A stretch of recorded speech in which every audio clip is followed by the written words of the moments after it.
Não sei se meu sobrinho não me ferrou no computador ontem. Lembra que Olá. assim lá que tinha? Boa noite, mais uma vez aqui para todos. Boa noite. Hoje a gente vai conhecer outros componentes de Delphi e no final da aula a gente vai trabalhar com um arquivo texto. Mas, na verdade é um conceito rápido, né, sobre manipulação de arquivos, como gravar um dado dentro do arquivo, como recuperá-lo, para também dar início, né, nas questões de armazenamento de dados.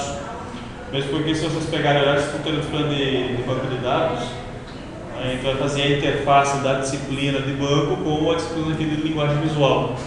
Só que para isso eu preciso que vocês avancem um pouco mais lá naquela disciplina, para também não ficar entrando no assunto da disciplina de banco agora. A gente vai conhecer alguns componentinhos básicos, o componente major, componentes bem simples hoje. E claro, a complexidade vai aumentando no decorrer da aula, mas componente main, componente spin button, que a gente já falou, acho que em outra aula, rapidamente. Progress bar, é uma barrinha de progresso que vai contando, né, até fechar 100% para determinar a atividade.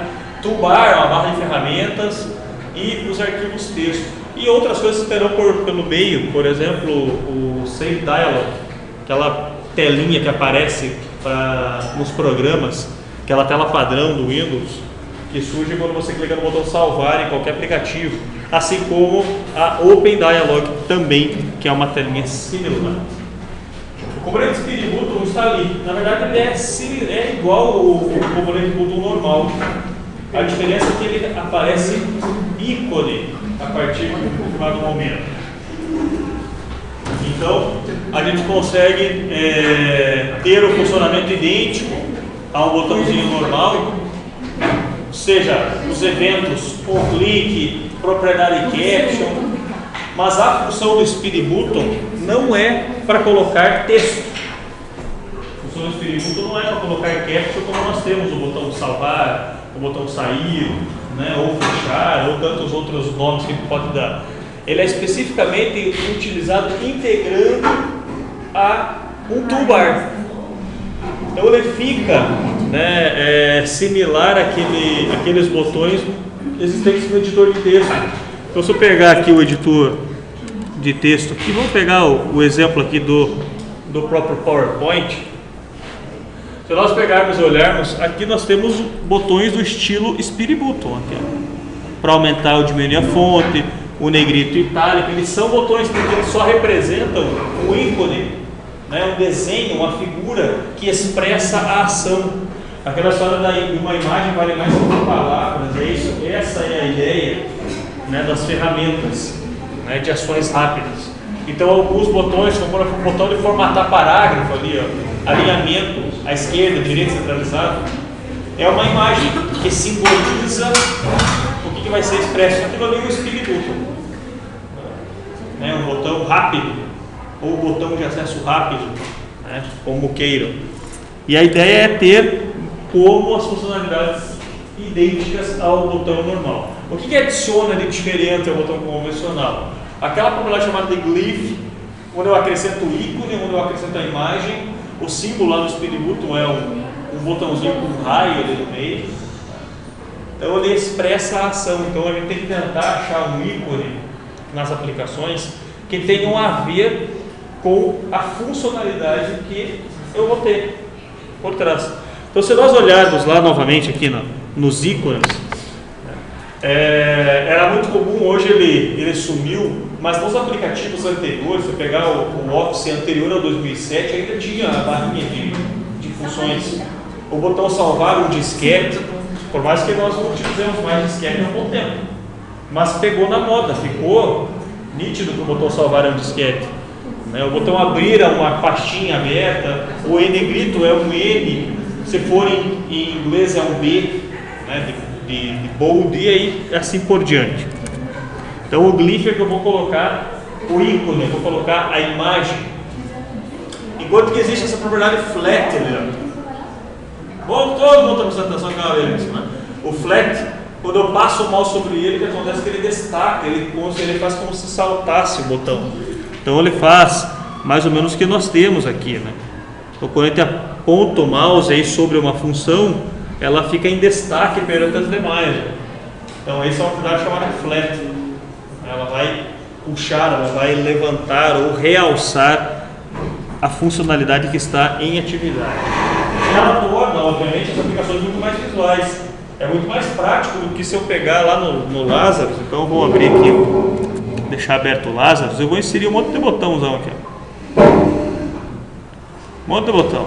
Imagine que o caption dos botões ali, botão 1, botão 2, botão 3, sejam operações como salvar, cancelar, limpar, sair. Então, a ideia do Speed Button é deixar mais atrativo. Ao invés de eu ter um texto, eu coloco uma imagem. Ele vai representar da mesma forma a aplicação, tanto quanto eu queria.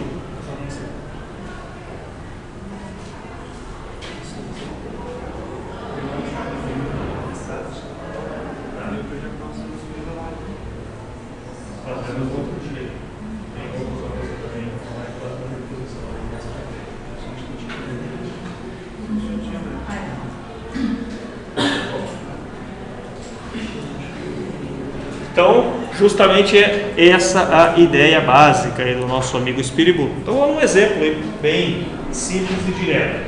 Como eu falei, a utilidade dele é que nós tenhamos uma aplicação mais visual, que a gente torne a aplicação mais atrativa possível para o usuário.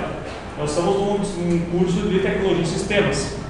Então, automaticamente as aplicações desenvolvidas, elas não somente têm que resolver o problema, como principalmente de uma forma direta, objetiva, simples, intuitiva e tantos outros adjetivos que a gente possa dar aí na nossa aplicação.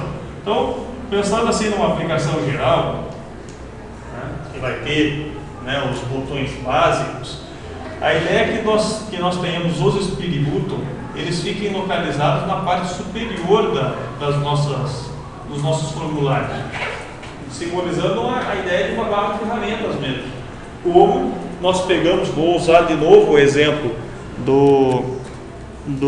da ferramenta aqui PowerPoint, onde nós temos os botões localizados, as ações principais estão localizadas na barra superior, né? Sempre abaixo da barra de título, todos os botões ali são botões de acesso rápido que representam as funcionalidades mais básicas aí daquela aplicação em particular. Então esses botões de Speed Button, como eles são menores e eles são simbolizados por ícones e não por texto, apesar de existir a propriedade caption, onde eu consigo colocar um texto para identificar uma funcionalidade qualquer. Bem, então vamos lá, usar o Speed Button como um caso só para fazer um teste simples para comparar.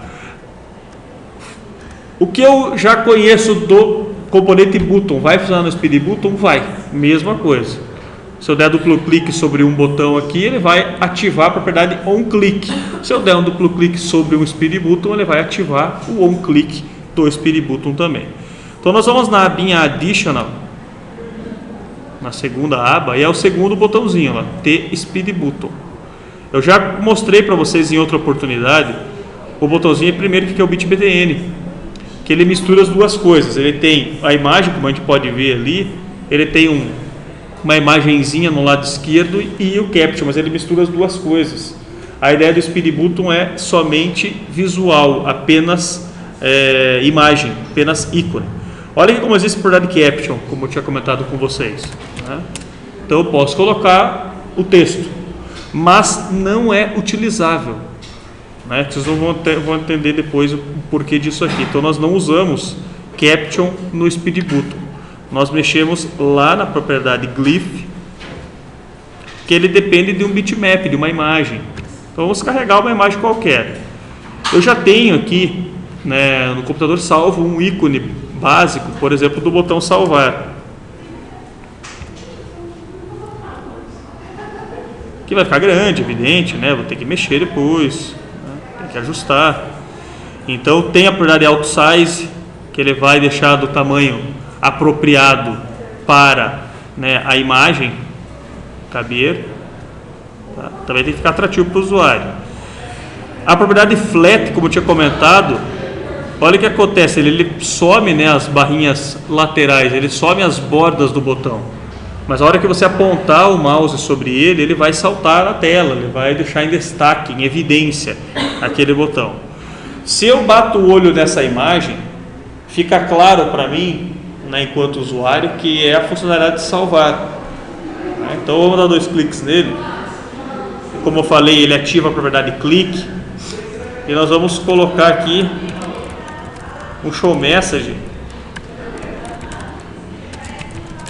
Você clicou no salvar, ele simulando que exista a funcionalidade de salvamento de alguma coisa em algum lugar. Então ele vai salvar os dados que existam no formulário, né? O usuário digitou tudo dentro do edit e vai salvar no arquivo texto, ou vai salvar no XML, ou vai salvar dentro do banco, vai salvar onde que onde a gente bem entenda.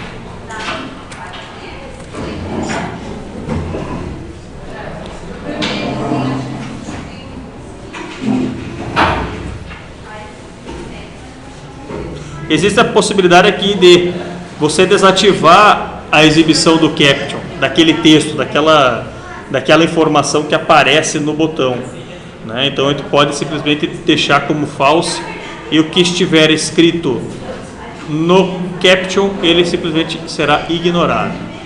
Se nós executarmos essa aplicação,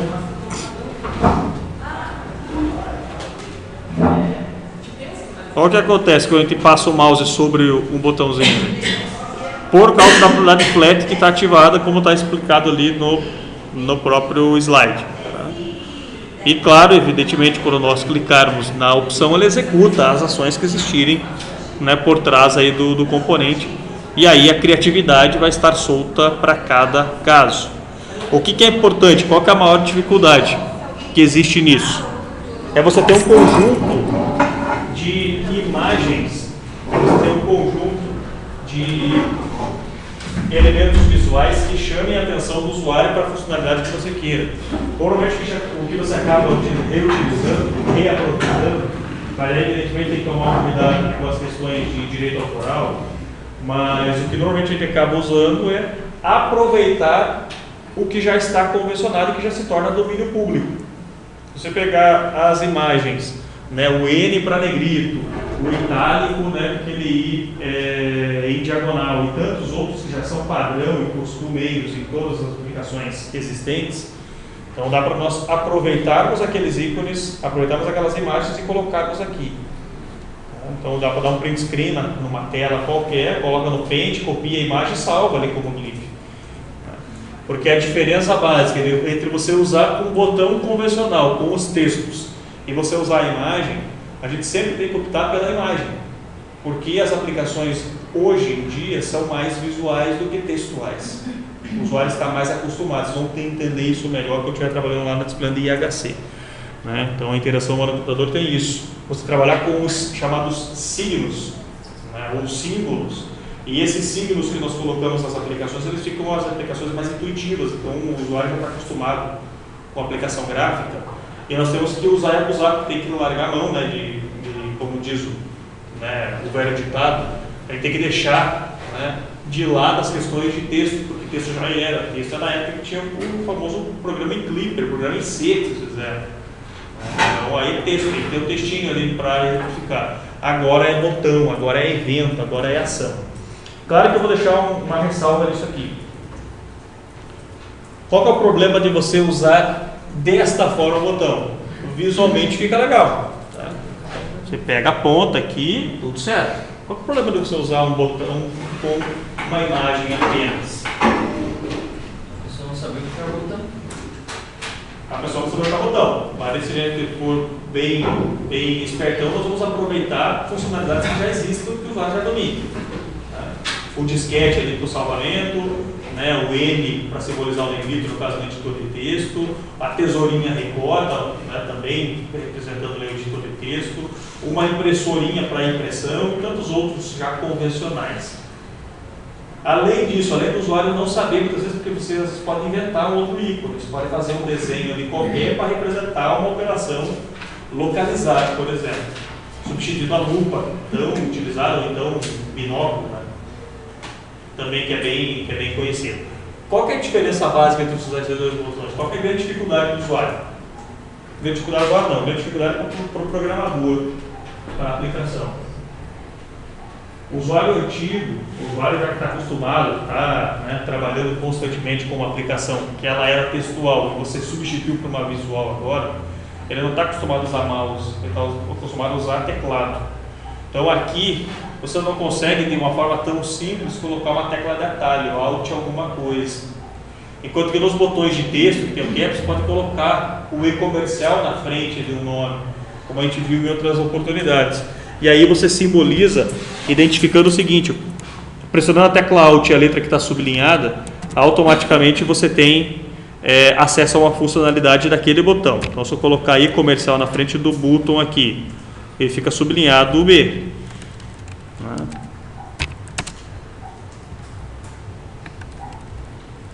Deixa eu trocar para ficar mais interessante, né? Salvar.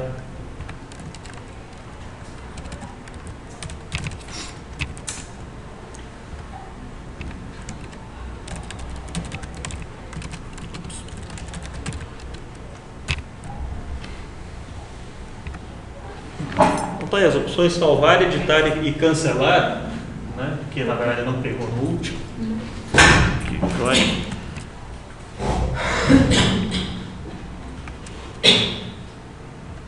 Se nós olharmos ali, nota que existe o seguinte, lá o símbolo sublinhado em cada uma das letras. Né? Então o e-comercial em Delphi e tantas outras linguagens identifica para o usuário que se ele pressionar a tecla Alt e aquela letra, ele vai ter a tecla de atalho. Isso se torna difícil e complicado você fazer aqui, no botão do tipo Spirit. Então é simplesmente para você ter uma funcionalidade diferente. É mais ou menos um pop-up menu, que são as opções mais diretas e objetivas para o uso do usuário, né? Para as funções mais convencionais. Você não vai colocar no menu pop-up todas as funções do sistema, mesmo porque vai ficar um pop-up que vai colocar na tela inteira muitas vezes, dependendo da aplicação. Então você vai colocar aquelas que são mais utilizadas, aquelas que são mais requeridas, aquelas que são as principais efetivamente. E é lógico que você não vai ter uma quantidade significativa. Se a gente pegar e clicar com o botão direito aqui, por exemplo, que isso é o menu de pop-up, que a gente viu na última aula, ele carrega algumas funcionalidades. Note que não tem aqui, por exemplo, o botão compilar, né? Que é uma funcionalidade interessante. Só que se eu pegar lá, eu estou mexendo no formulário, então ele vai trazer opções efetivas para essa opção. Se eu colocar no outro lado, na parte de código, surgem outras opções. Então é um menu individual e separado. Tudo bem? Então a ideia do Spirit Button é, esse segundo botãozinho da abinha adicional, é nós criarmos as barrinhas de ferramentas na parte superior, normalmente dos programas, onde você identifica apenas por ícones. As funcionalidades continuam existindo na parte do clique do botão, mas o restante você esquece a parte de texto. Ponto. É isso que eu tinha para falar do Spirit Button. Tá? Outra questão que é bastante visual, muito utilizada em diversas aplicações, é aquele trackbar. Que identifica que fica muito fácil e simples do usuário poder selecionar níveis, escalas, né, tipos, né, formatos. Escala de 1 a 10, vão responder um questionário. Se vocês pegarem e olharem, né, a avaliação do docente pelo discente, que é realizada pela nossa instituição, eles mudaram no decorrer do tempo, mas podia ter isso ali, uma barrinha do tipo trackbar, onde você colocaria, está muito satisfeito, satisfeito, pouco, não está satisfeito, né, com a aula nesse critério, com o professor daquele requisito qualquer. Então você podia fazer com barrinhas identificando níveis, né, identificando escalas, possibilidades. E ela é muito visual porque ela serve para selecionar valores. É claro que você pode pensar, mas não é mais fácil digitar o valor? Pode, claro, muito mais prático, né? Digita o valor de 1 a 5 para identificar. Mas ela é uma forma diferenciada de você especificar aquela função em específico ou em particular. Os valores que são padrão nessa barrinha, que está disponível lá na aba Common Controls, é a terceira aba do Lazarus, o valor padrão é o mínimo 0 e o máximo 10, mas isso pode ser ajustado, né? Porque são valores que você pode identificar, 0 a 5, 1 a 5, aí o valor que você achar mais apropriado, conforme a necessidade que você tem. E ela é representada conforme está ali, né, aquele desenho ao lado do nome dela. A probability position, ele identifica a probability atual. Então imagine o seguinte, eu quero que ele posicione, né, como valor intermediário. O valor intermediário. Imagine que seja menos 1, né, ou menos 2 a 2. Eu quero que fique no meio, né, aqui no 0. Os valores eles vão escolher de menos 2 a 2, tendo o 0 como sendo intermediário, eu quero que fique como padrão 0. Então eu posso especificar a probability position para indicar em que local, em que momento, em que posição que ela ficará naquela barra, naquele conjunto de valores existentes. E esta propriedade ali, ó, se eu usar isso aqui no meu código, trackbar.position, ele vai retornar o valor que está posicionado. Então o que seria muito fácil?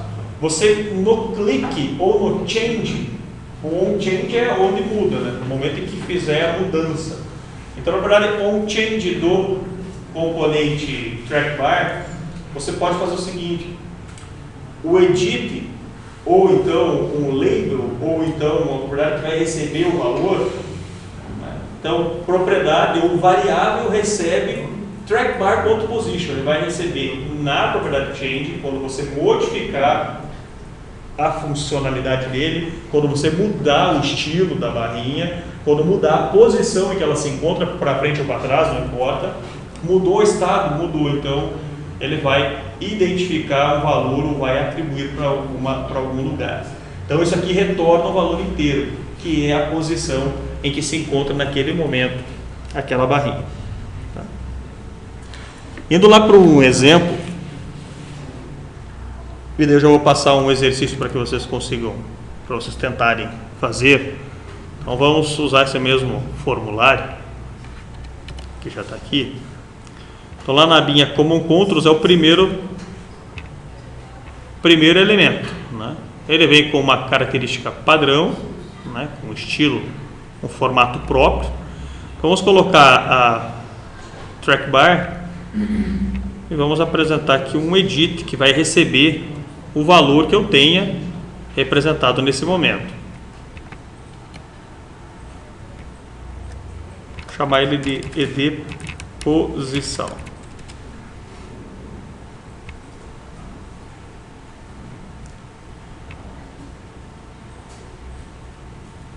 E o trackbar, notemos o seguinte, ó, algumas propriedades e características dele. Primeiro, propriedade enable, que existe em todos os componentes, né?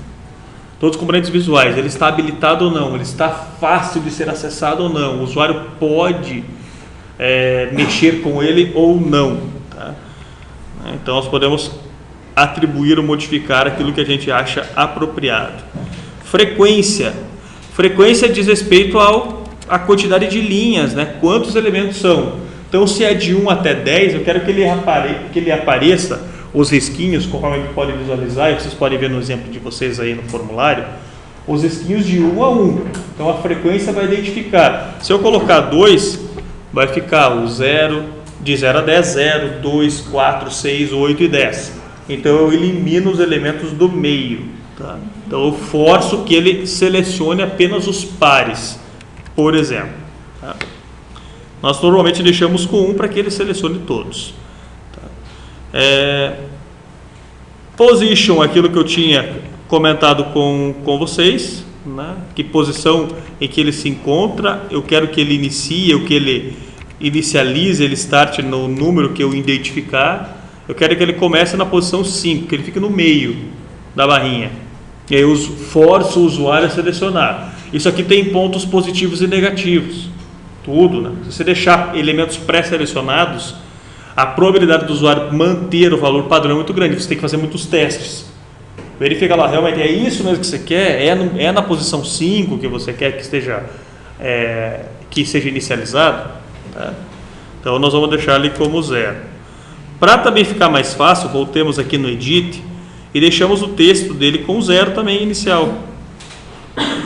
Se o usuário não selecionar nada, ele permanece como 0 ali, como originalmente tem.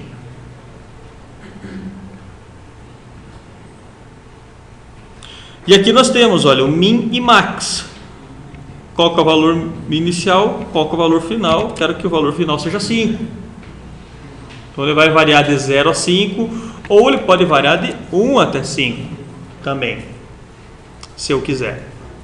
Note que ele vai mexendo na barra, né, à medida que eu adote as informações que eu achar apropriado. Tá? Então vamos colocar lá o mínimo 1 até 5. Então, propriedade min e max identifica qual que é o menor valor e qual que é o maior valor. Position indica onde que ele vai começar, em que posição que eu quero que ele inicie. Normalmente a posição inicial mesmo. Se eu mudei de 1, vou mudar aqui de 0 para 1. É o primeiro valor. E uma última coisa que nós vamos fazer é o seguinte: no track bar selecionado, nós vamos no evento onChange.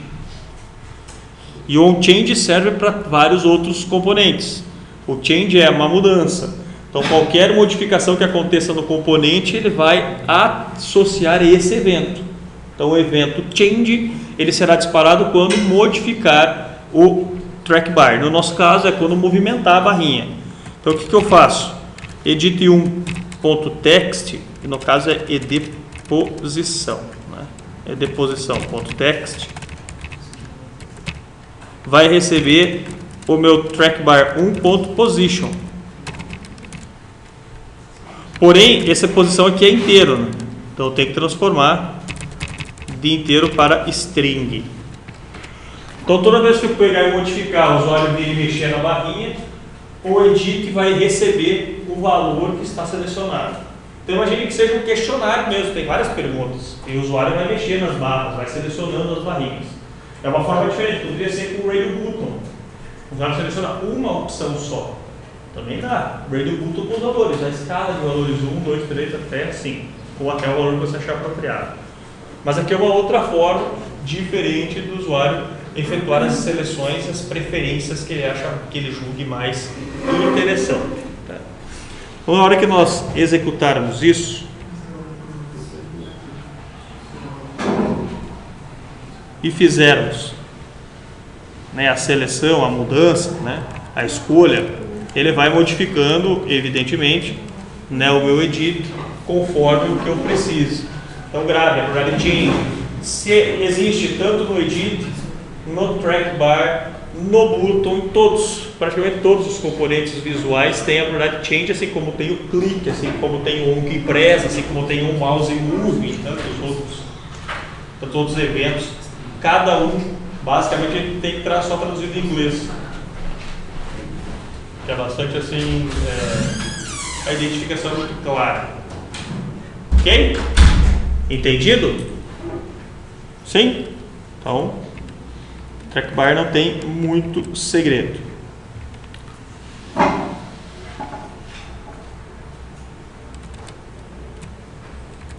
Então, se não tem muito segredo o track bar, quero que vocês desenvolvam para mim o programa conforme está ali a especificação. Tá? Então o exercício é o seguinte, é um questionário que nós vamos desenvolver. Então, perguntas e respostas admitidas por níveis de satisfação 0 a 5. Deverá ser exibido ao final do questionário um resumo contendo as respostas, transformando de número para texto. Então passa lá um conjunto de 3 perguntas com o track bar, e o usuário vai selecionar lá os níveis de 0 a 5. E no final das contas ele vai retornar uma informação. O 0 é insatisfeito, 1 muito pouco satisfeito, até o 5, né, por exemplo. Adicionalmente, não está isso no exercício, mas se ele quiser dá para fazer uma contagem. Quantas perguntas do tipo 0 foram respondidas, quantas do tipo 1, quantas do tipo 2 e assim por diante. Ok? Então faz só 3 perguntas aí como teste, né, para o uso deste componente aí, track bar. Tá? Então basicamente pode ser feitos 2 formulários. Tá? Formulário 1 responde as perguntas, formulário 2 será chamado no botãozinho finaliza questionário, e quando finalizar ele vai mostrar, né, que ele respondeu tantas perguntas do tipo satisfeito, tantas do tipo insatisfeito, ou transformar simplesmente ali só como um exemplo. Então vamos lá.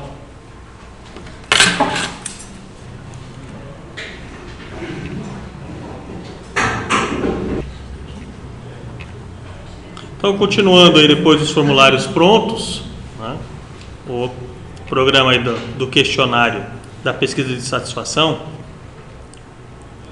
a ideia é quando clicar no finalizar, nós preenchamos ali as perguntas do formulário resumo com o nível de satisfação do usuário conforme nós temos aqui no slide.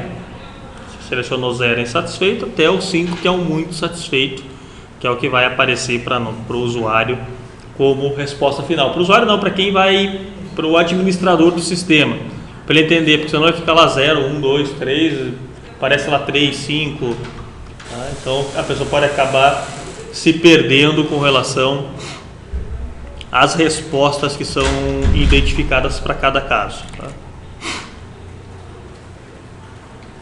Então, lá na aplicação, ao clicar no finalizar, nós temos que fazer o seguinte.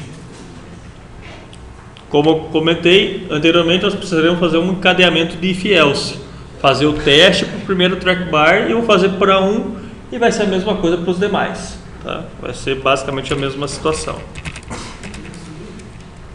Então nós fazemos assim, ó.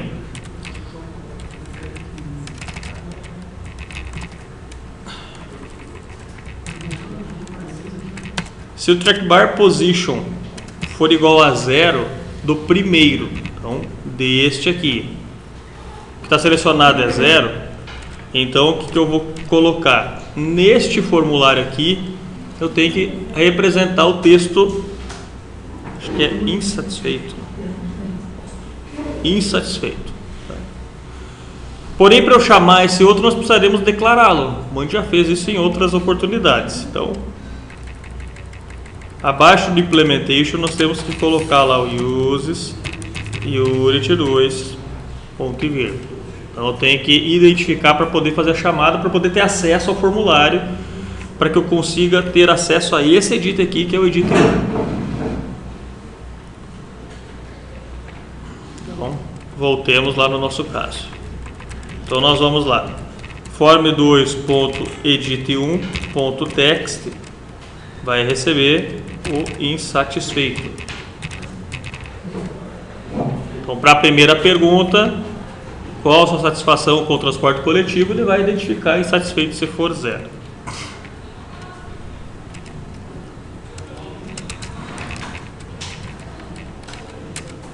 Else, nós vamos continuar aqui.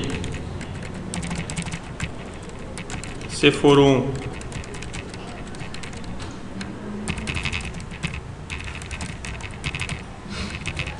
é muito pouco satisfeito.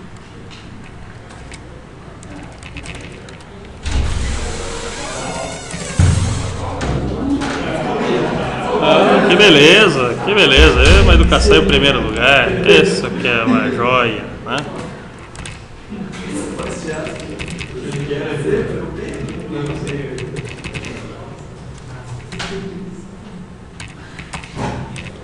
Cada dia que passa a gente se surpreende mais, né? É mais, lindeza.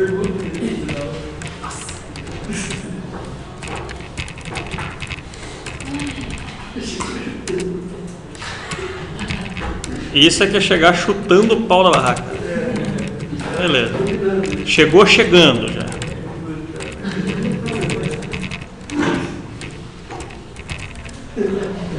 Era da sala de vocês esse figura ou não? Ele entrou com nós. Ah. Tá bom. Então tá aqui, ó. Então o finalizar do primeiro track bar está feito. Um monte de if-else, ele vai ter uma opção apenas para selecionar, não vai ter mais nenhum, então if-else puro.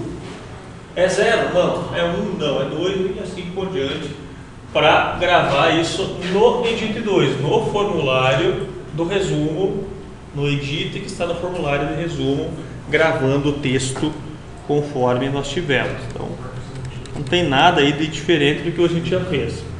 Basicamente o que eu faço? Copio exatamente a mesma coisa e mudo. Onde é track bar 1 fica track bar 2 onde digite 1 e digite 2, mesma coisa. E assim faço para tantos quantos forem os elementos trackbar que existam. Aí você consegue reaproveitar melhor o código também. Senão vai ficar gigante ali, poderia ter funções, a gente poderia ter um procedimento para fazer isso. O procedimento verifica a resposta 1, verifica a resposta 2, verifica a resposta, cada procedimento fazendo isso. Aí ficaria menor o procedimento do clique. Então nós poderíamos substituir tudo isso por procedimentos diferentes. Nós faríamos a chamada de 3 procedimentos ou 2 procedimentos para cada uma das perguntas existentes. Aí você pouparia, não é, a quantidade de código que existirá num único clique. Então, vamos copiar tudo isso aqui e nós vamos lá, né? Onde é 1 vira 2.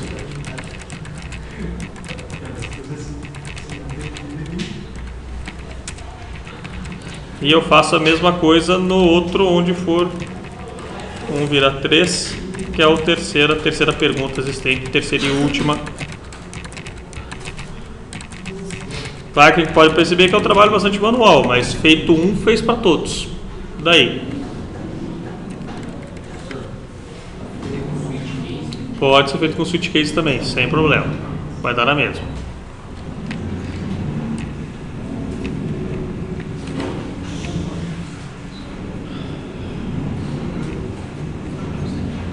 Opa. Os pontos e vírgula bendita.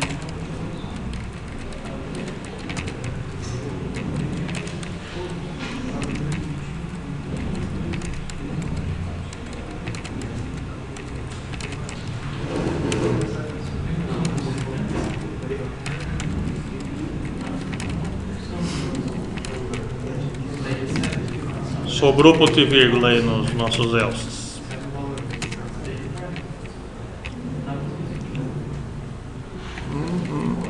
Aqui o último tem que ter, né? E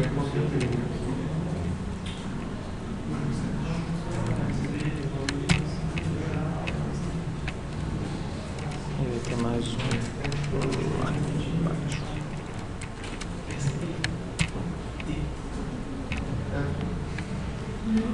E de posição. Ah, falta um índice aqui.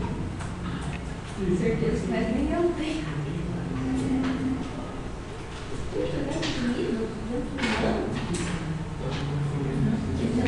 Aqui não tem mais isso.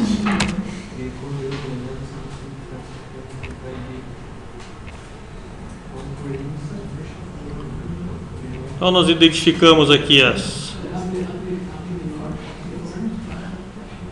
as respostas para cada um, fazemos as seleções e faltou uma outra coisa básica, né? Sensacional, né? Show modal lá.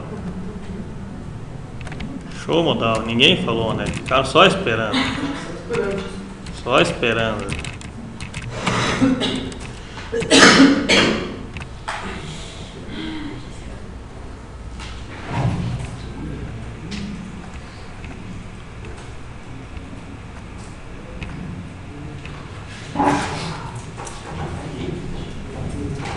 Tá lá, o preencher podia ser substituído por qualquer tipo de componente, né? A resposta, o estilo.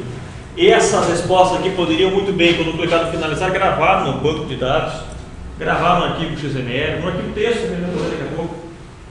Posso salvar fazendo o que eu bem entender. Basta que eu tenha lógica para que eu consiga realizar esse salvamento. Poderia ter um formulário de login, ou acima desse formulário de pesquisa ali, formulário de pesquisa de satisfação, ter a apresentação do nome. O usuário informa qual que é o seu nome. Ele identifica o nome, seus dados principais, faz a seleção dos níveis que ele tem para cada uma das perguntas, e no que clique no finalizar, ele automaticamente faz, né, a gravação dos dados conforme os usuários tenham selecionado. Certo? Então, outro tipo de componente que existe que pode ser utilizado. Como eu falei, aí vai depender muito da criatividade de quem vai estar programando e do que você vai fazer. Né? Na programação visual tem disso. né, a ideia de trabalhar por componentes, ela força que nós utilizemos a criatividade para a resolução dos problemas de uma forma visual, prática e intuitiva. Tudo bem? Então, mais uma etapa aí concluída. A outra situação que eu comentei com vocês no início da aula foi o toolbar, que é muito utilizado. Exemplo clássico disso são as ferramentas, né, de automação de escritório, como ferramentas de automação para escritório ou então o próprio Lazarus aqui. Aproveitando que eu dei alt tab mesmo. Nós temos a barrinha, né, a barra de ferramentas. Botão salvar, nova unit, executar ou compilar, né? Então as opções que o compilador dá para nós, assim como, né, a possibilidade de inclusão dos componentes que estão lá na parte superior. Então a barra de ferramentas normalmente em qualquer aplicação ela fica na parte mais acima da aplicação, acima de todas as outras funcionalidades.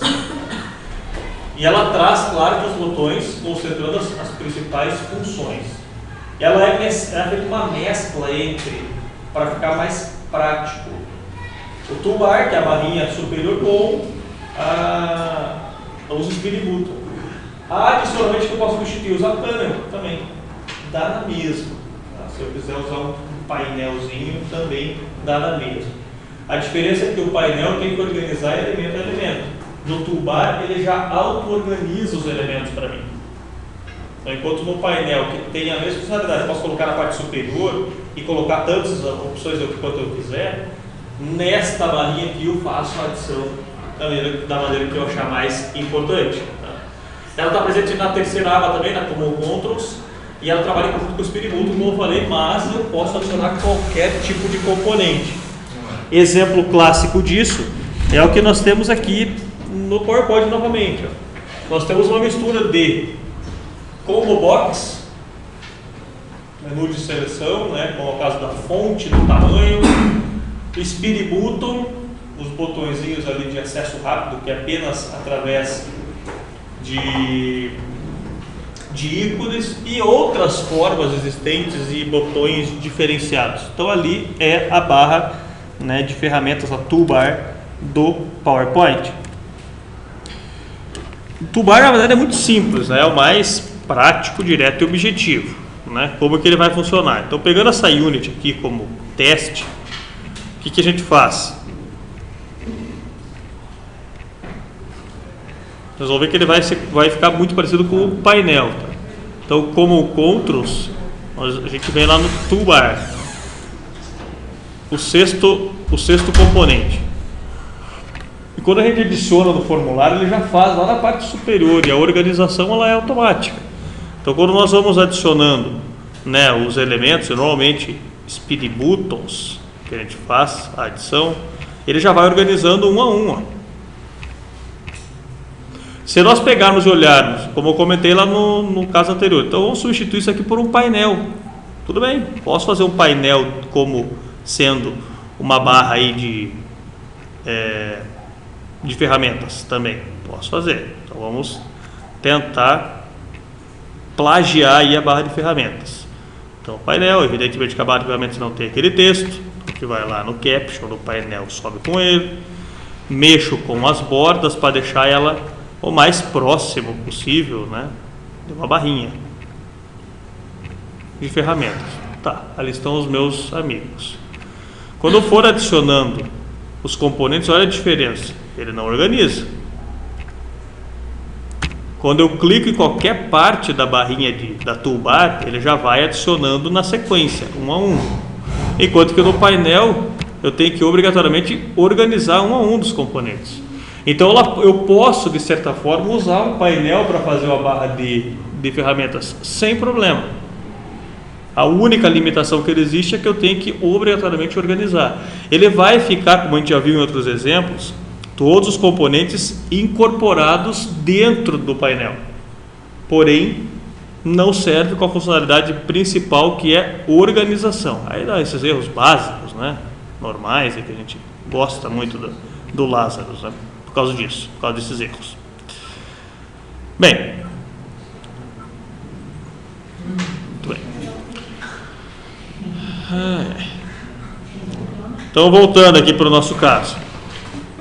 Como eu adicionei os speed buttons, evidentemente que ele ficou botões pequenos, absurdos ali dentro. Eu teria que ajustar, evidentemente, o nosso sensacional, o speed button, para que ele caiba um ícone ali dentro. Porque do tamanho que ele está, não vai aparecer imagem nenhuma de coisa nenhuma, evidentemente. Então, a função básica, só para fechar, toolbar, organização, eu concentro os componentes principais como qualquer outro. Similar aos menus.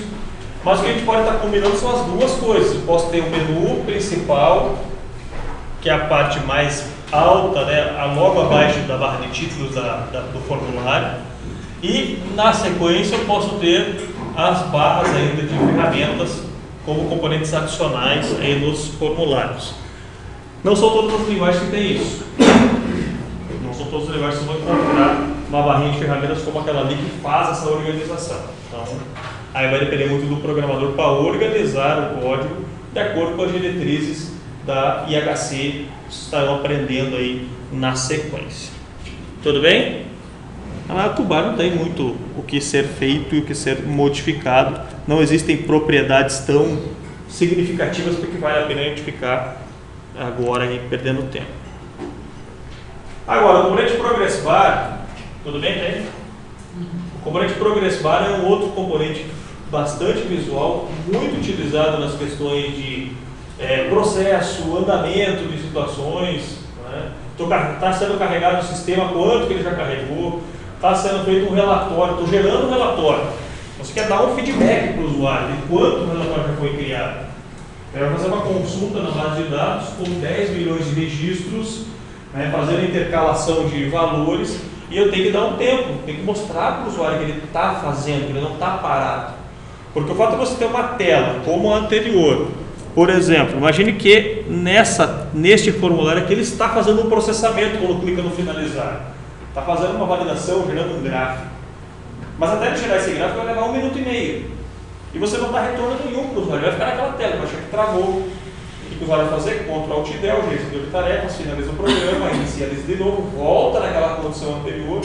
Então é importante que algumas partes do sistema existam, não são todas. Elas existam no retorno para o usuário visual. O usuário tem que enxergar que está processando alguma coisa. Porque os usuários mais experientes eles vão olhar o seguinte: está tendo acesso a disco? Ele vai olhar ali para ver se está com não, está parado. Ele vai consultar o gestor de tarefas. Bom, não tá ali aguardando, ou não tem aquela indicação não está respondendo, mas muitas vezes o que as aplicações nossas fazem? Eles dão erros de acesso. Eles ficam travados, executando a aplicação. Não quer dizer que ela está travada, ela está executando, ela está em processamento ainda. Então é importante que nós tenhamos uma barrinha de progresso que vai mostrando, por exemplo, que está fazendo, que ele não está paralisado, que não existe travamento. Então ela vai ilustrar de uma forma muito básica, simples e direta. A porcentagem carregada, não é necessário você colocar tantos por cento, só ou tantos minutos para acabar. Só para você ter uma barrinha colorida que vá percorrendo do início ao fim e que ele saiba que está percorrendo, que está modificando, já é alguma coisa. Então ela também está dentro da aba Common Controls, é bem do ladinho da trackbar.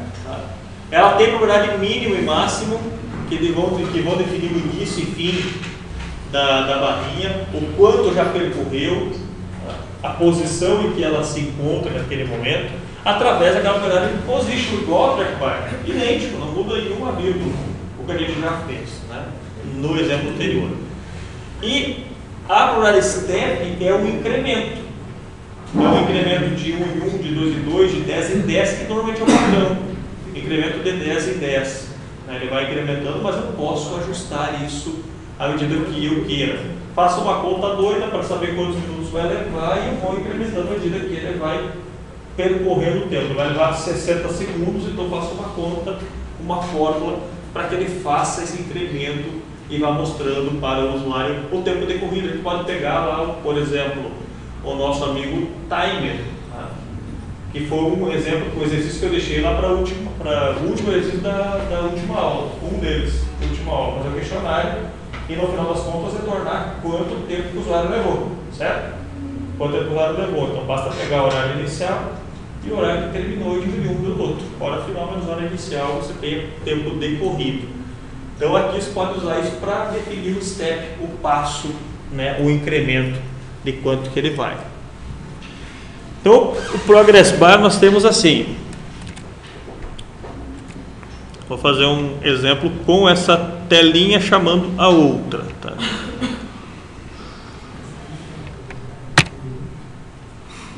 Então vamos fazer o seguinte. Lá na Common Controls nós temos a Progress Bar.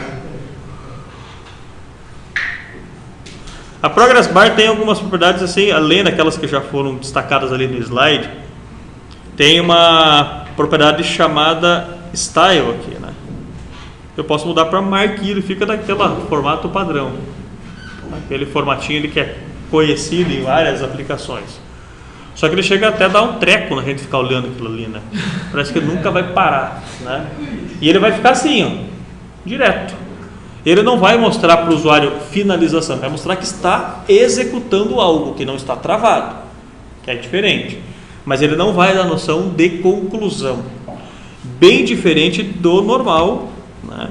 Que ele vai mostrar para mim, por exemplo, isso daqui, ele vai percorrendo, né? Passo a passo, quando eu vou indicando cada caso, né? Ele vai percorrendinho à medida que eu achar que já andou o suficiente, tá? Então, o que nós podemos fazer? Vamos lá clicar no finalizar. Agora vai fazer tudo isso dali, todo o processamento, tá? Então, antes de deixar mais esse Form 2, eu vou dar uma valorizada aqui. Não vamos colocar enquanto não. Vamos fazer assim.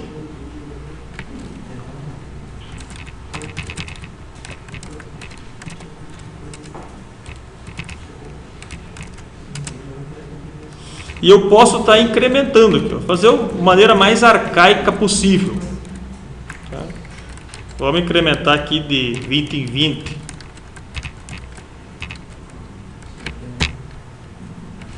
Mais simprão disso aqui não tem. Tá? Posso colocar dentro de um while. Ficar mais bonitinho, mais organizado. Faço uma vez só, ele vai incrementando automático. Né? Substituo isso aqui por uma variável. Perfeito. Mas só para ficar mais fácil o entendimento, o que a gente pode fazer ainda? Eu posso colocar uma propriedade aqui, um timer, que a gente já viu lá em outras opções, né? em outras funções. Então, um timer aqui. Deixa eu até tirar daqui, vai ficar melhor.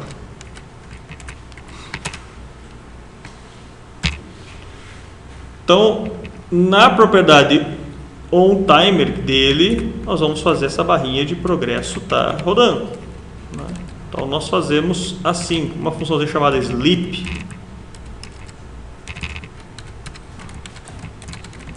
(300 milissegundos) já é suficiente para dar uma diferença de 1 a 1. Tá? Então vamos ver só para... Aí não vai precisar clicar no finalizar, tá? Vamos ver se ele vai rodar.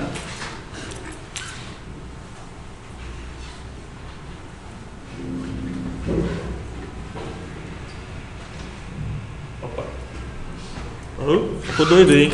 Ficou doido. Ah, tá, não parei, né?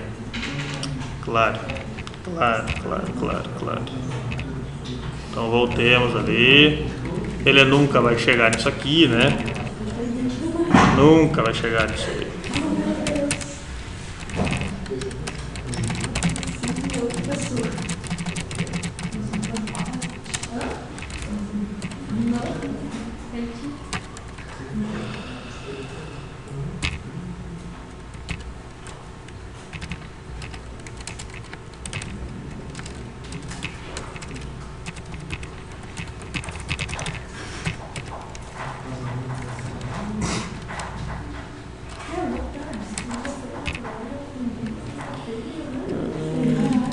Aqui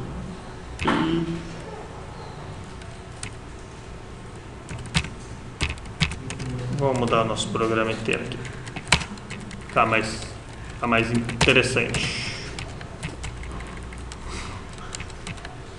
Vamos abrir mais 10, vamos colocar até 100.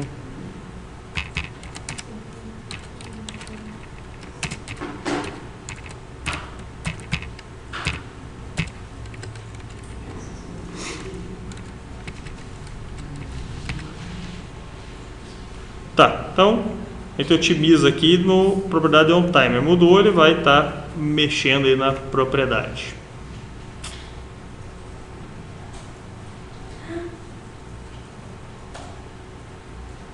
Claro que desse jeito que acontece não interrompeu, né?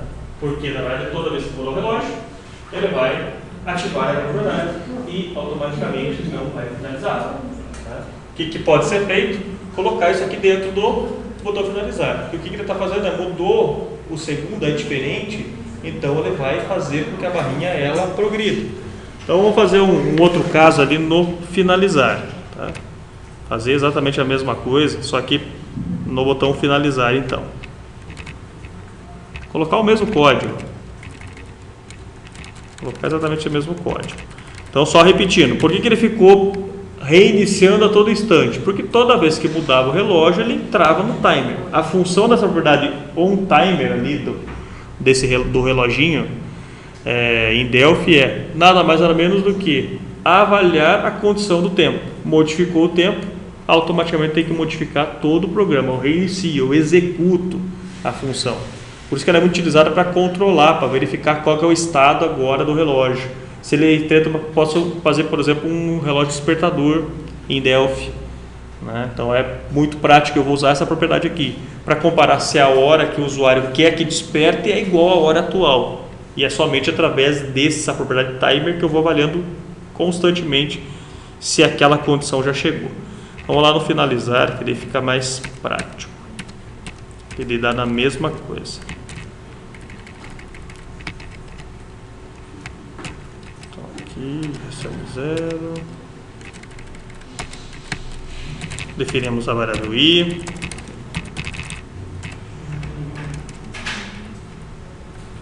Aqui tudo aquilo que eu tinha feito já. Tá. Vai na variável. Faço com que a barrinha ela vá de tempos em tempos sendo incrementada e chamo no final das contas o formulário, claro, no momento que eu clicar no botão finalizar. Ele vai, está fazendo todo o processamento, acabou e chamou. E claro que ele fez uma conta bem jóia, como você pode ver, né? Uma lógica sensacional, deu 0. Os demais ele manteve só como insatisfeito. Pequeno detalhe.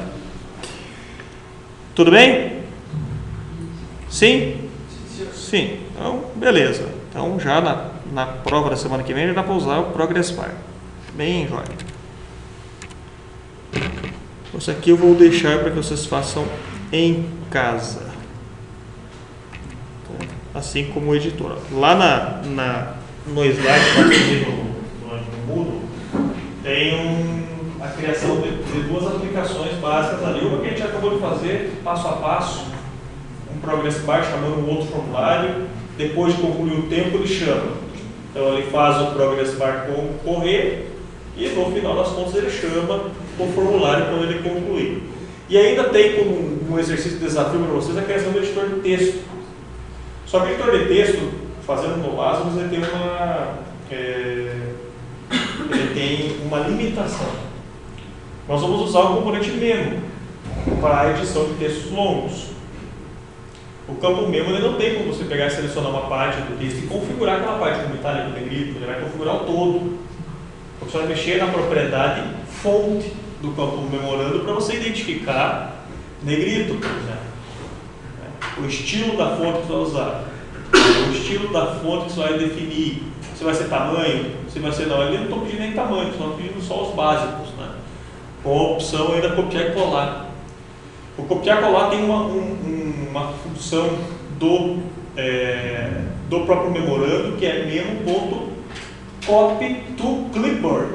Ele vai copiar o texto inteiro que está escrito no memorando para, né, a área de trabalho. E o paste from clipboard, ele pega do que está na memória e cola de volta no memo. São as duas opções que existem para a gente fazer o copiar e colar do nosso amigo editor. Algumas situações adicionais, né, como a gente já viu passo a passo ali os demais. Esses dois componentes que a gente não falou, o save, dialog e open, que nada mais nada menos são do que funções de DLL do próprio do próprio Semrush que estão usando, que vão chamar as caixas para salvamento e abertura do sistema operacional padrão. Então, o que ele vai fazer é chamar aquela caixinha do abrir e a caixinha do salvar como para vocês, usando esse código que está ali. Tá? Então, a validação é Open Dialog Execute. Então, ele vai abrir a janelinha do abrir, vai exibir a janelinha do abrir. Se isso for verdadeiro, ele vai abrir a mensagem. Você consegue salvar os elementos que estão dentro do... Pode salvar como doc, se você quiser. O que está no editor, você consegue abrir inclusive no Word. Claro, sem a formatação, ele perde tudo. Tá? Vai perder, vai trazer como um rich test. Ele vai abrir como se fosse um RTF mesmo, sem formatação nenhuma. E o Save to File, este método aqui vai salvar o texto. Vai aparecer o salvar como, você pode digitar o nome que você quiser no lugar que você achar bem mais apropriado. Então o editor de texto ele vai tanto usando essas duas propriedades. Isso aqui você vai colocar no botão salvar, no botão abrir e no botão salvar, numa barrinha de ferramentas que vocês vão criar. Tá? Aí fica como exercício desafio.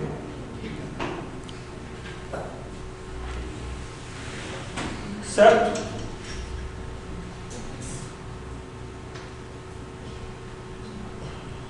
E a última coisa que a gente tem para ver hoje é a questão de trabalhar com arquivo texto e alguns outros. Mas por que eu trabalho com arquivo texto e eu não trabalho com banco de dados? Para que você consiga compreender a verdadeira utilidade de um sistema gestor de banco de dados, é só trabalhando e programando na unha o arquivo texto. Você vê as dificuldades que existem e você construir o SGBD. Para valorizar o uso do SGBD, você tem que trabalhar aqui, tem que sofrer primeiro. Tá? Fora que ainda você pode usar as nuances do arquivo texto em qualquer tipo de aplicação. Então, usar em Java, por exemplo, o TXT, para configurações adicionais. Ou XML. XML é uma maneira do arquivo texto, organizado. Organizado no formato de tags, como a linguagem HTML. Mas a função lá do arquivo XML é salvar no arquivo texto, onde faz o bloco de notas. O que eu vou estar mostrando para vocês aqui em Delphi é como você salva e como você abre um arquivo, né, algo que você precisa dentro do arquivo texto e depois fazendo relatórios, inclusive, do que está lá dentro. Tá? Vai ser muito útil vocês chegarem a ver isso aí em C. Tá? Mas para quem for continuar lá mais tarde com o programa de mestrado, por exemplo, que vão ter que descascar a linguagem C do início ao fim, né, e não pensa que vocês ficaram fora, né, a vida linguagem C no primeiro período e esqueci, não quero mais saber. Quem for um dia pensar no mestrado acadêmico na área de computação, vai ter que saber muito C. Vai ter que saber trabalhar com arquivo texto também. Né, porque vocês vão precisar, por exemplo, eu tenho que fazer a linearização de uma imagem. O que é linearizar uma imagem? Eu quero transformar em tons de cinza. Então a imagem está colorida e transformar em tons de cinza. Tem que salvar isso no arquivo texto. Essa transformação, a conversão, uma função, uma biblioteca chamada OpenGL, ou através da Allegro, né, que são bibliotecas adicionais para trabalho com imagem, fora da linguagem padrão, você incorpora no DevC, ou então incorpora no CodeBlocks, ou qualquer outro computador que é da sua preferência, mas vai usar muito arquivo texto, tanto para leitura quanto para gravação. É por isso que é o objetivo de mostrar aqui para vocês do arquivo texto. Tá? Então, às vezes, é um artifício interessante para armazenar dados, para controlar a própria máquina. Imagina que, então, porventura o banco de dados sumiu, parou de acesso, por isso vai perder IVD? Não, você tem que ter todo o histórico de produtos dentro da própria máquina que você utiliza. Tá? Claro que algumas rotinas vão ser necessárias para usar, né? Essa disponibilização e armazenamento de dados, a leitura e a gravação. Porque eles vão conseguir entender mais ou menos, para aqueles que já trabalham no banco há um bom tempo, a linguagem select, ela não tem à toa, ela foi criada por alguma coisa, de alguma forma. O select foi padronizado justamente para facilitar a busca de dados dentro do banco de dados, de uma base, dentro do SGBD. O que nós vamos fazer, em outras palavras, é montar um SGBD na mão. Para vocês entenderem como que é todo o armazenamento de dados, como que se faz todo o controle, né? Porque tudo isso vai ser feito, o SGBD faz sozinho. Mas como nós vamos implementar a nossa forma de operação, por exemplo, eu não posso deixar que o CPF, um cara que já está cadastrado, seja cadastrado de novo. Acabei de cadastrar o produto, vou pedir para o cara digite de novo, ele vai lá, se equivocou, esqueceu que esse produto mesa já está cadastrado, ele vai lá ter que cadastrar de novo, e ele cadastra de novo. Então tem que ter uma forma de controlar. E vocês vão ver como vai ser feito isso, ou seja, não tem que fazer a rotina para fazer isso, para validar. Todo programa, né, que trabalha com arquivo texto, ele vai ser baseado nesses 4 passos básicos. Primeiro, tem que ter um arquivo para acesso exclusivo do usuário. Então, a gente vai usar um arquivo do padrão TXT que é aberto, né? Simples, direto, objetivo. Segundo passo, a abertura do arquivo para que o programa possa usar, seja ele para leitura ou para a gravação. Terceiro, os comandos que farão a leitura e gravação. Claro que nesse passo 2 existem funções específicas para arquivo somente leitura, arquivo para gravação. Então, são 2 funções diretas e objetivas para fazer cada uma faz uma coisa distinta. Evidentemente que se eu abro o arquivo somente leitura, eu não consigo gravar nada lá dentro. Evidentemente que se eu abro o arquivo para escrita, eu vou conseguir ler os dados que estão lá armazenados também. E o último passo, o fechamento do arquivo para que a gravação possa ser efetivada e para que eu consiga, em tempo de execução, fazer a leitura dos dados. Esse comando aqui, o que só para vocês entenderem, é o que vocês vão usar os passos para o uso do banco, para o uso do banco de dados. Você jamais deixa uma conexão ativa quando você tem os chamados dados quentes. Você tem um banco de dados de produção e você vai deixar a conexão 100% do tempo ativa, está errado. Você tem que ter um acesso de dados à memória para que você somente abra a conexão quando você efetivamente for usar. Não estou usando para que você vai estar deixando o teu SGBD controlando todas as conexões. Só entender isso melhor quando estiver falando a questão de projeto de migração até gerência de banco de dados.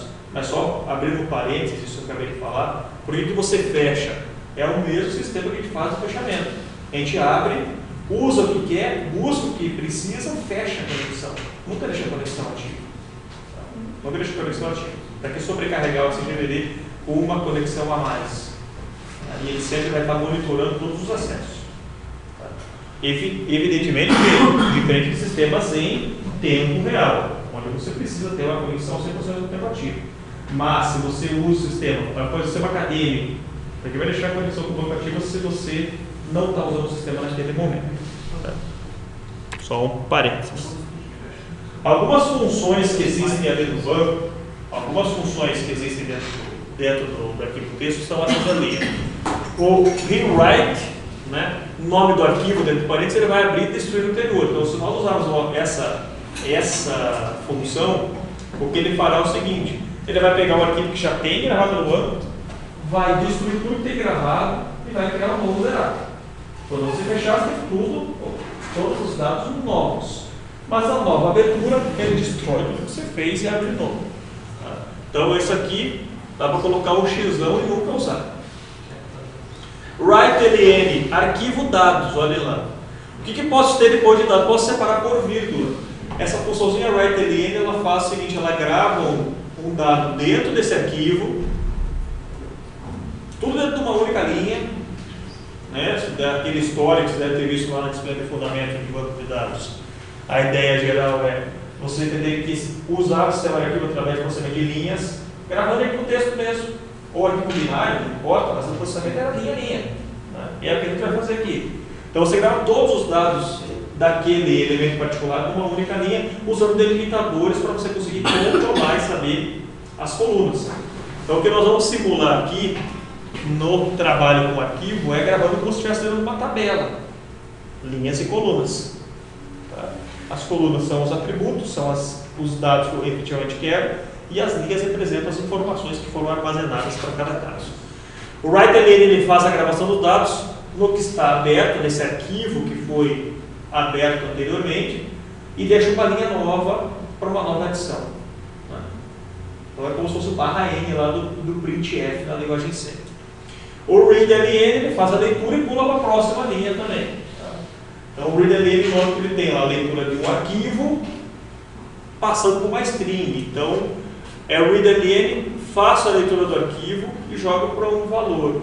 Uma variável linha, que seja do tipo string, que vai receber a linha inteira, ele vai ler tudo que tiver naquela linha, seja um caractere ou um grupo, conjunto de caracteres. Ele vai ler tudo até ele achar o próximo enter dentro do arquivo. Achou um enter? Parou. Passa para o próximo. Tá? Então o readeln faz a leitura linha a linha, enquanto o write faz a gravação dado a dado. Uma coisa que eu estava comentando aqui é, eu posso colocar vírgula em quantos dados eu quiser. Imagina que eu tenha código, nome, endereço, telefone, RG, CPF, estado civil, filiação e escolaridade. Todos esses. Então eu posso colocar um a um. Eu estou gravando nesse arquivo todo esse conjunto de dados aqui, tudo separado por vírgula também. Tá? A gente já vai ver no exemplo como que vai funcionar. Aquela função ali, close file, o arquivo, vai fechar o arquivo que foi identificado. O que é esse arquivo que eu estou colocando? Nada mais é do que uma variável do tipo text file que a gente vai criar. Então, a gente precisa criar uma variável desse tipo para identificar qual é o nome do arquivo que eu quero ler neste momento. Tá? Então ele vai fechar o arquivo aberto. Então, para percorrer todo o arquivo ainda lendo linha ali, eu uso mais ou menos essa função aqui, ó. Funçãozinha EOF. EOF é end of file. Ou seja, enquanto não chegar no end of file, fim de arquivo. Enquanto não chegar no final do arquivo identificado, que está aberto, o que eu faço? Leio a primeira linha e, nesse caso, eu imprimo a linha que foi lida e passo para o próximo, e assim vou fazendo, caso a caso, elemento a elemento, linha a linha, até chegar no final. Isso aqui, imagina assim, eu tenho um botão lá para ler dados, ele vai carregar todo mundo e jogar dentro do memorando. Então a ideia básica é fazer a leitura linha a linha, e esse show message seria o add lá no campo member, né? lines.add linha. Evidentemente que do jeito que está aqui, o que vocês têm que entender? Como que está configurado lá no meu arquivo texto? Algo como assim? No texto eu tenho lá código, coloquei um delimitador vírgula,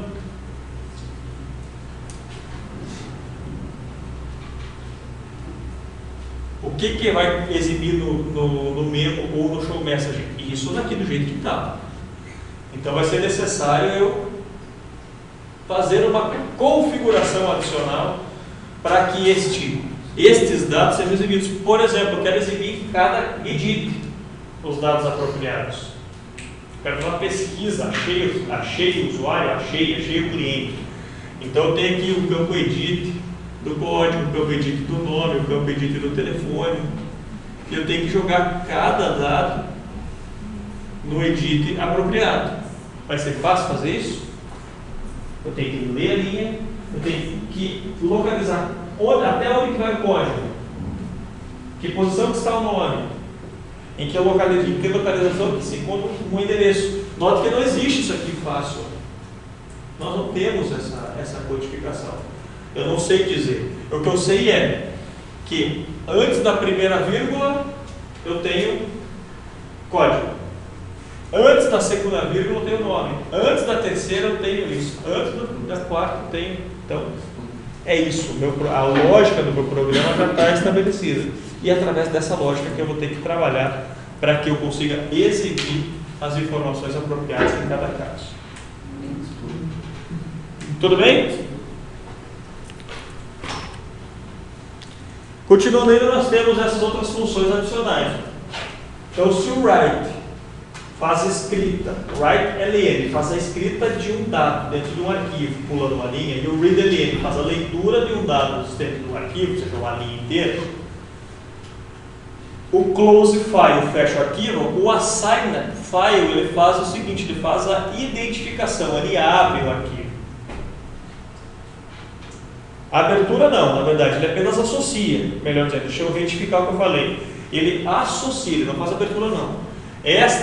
Este procedimento aqui, essa função, ele faz simplesmente o seguinte: neste caminho c:/dados/arquivo.txt, ele vai associar este arquivo txt para esta variável do tipo text file dentro do meu programa. Então ele faz essa atribuição. A partir desse momento, quando ele passar dessa linha, o que é o entendimento do Delphi? Se fosse em C, seria uma função similar. Mas o que faz em Delphi? A variável arquivo está preparada para abrir, seria como ele abrir o Notepad. Ele vai ler os dados, ele vai ter acesso aos arquivos. Tá? Enquanto que as funções reset e append, a reset abre o arquivo para leitura simplesmente e a append abre o arquivo para adição de novos elementos. Então, se eu preciso, são as duas mais usadas, por isso que aquele rewrite não é utilizado, eu deixei lá para trás. Então, na reset ele vai abrir para leitura, eu consigo ler, visualizar da primeira à última linha, usando aquela funçãozinha enquanto, a gente viu ali no slide anterior. E essa append eu pego este arquivo que foi associado e eu consigo abrir, como se eu tivesse aberto o bloco de notas e editado agora linha a linha com o que eu queira, da forma que eu achar apropriado. Tá certo?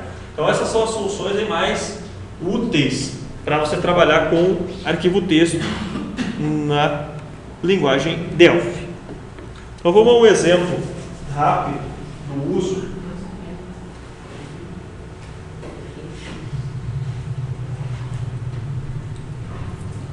De leitura e gravação de dados num arquivo texto que a gente vai criar do zero. Então vamos lá.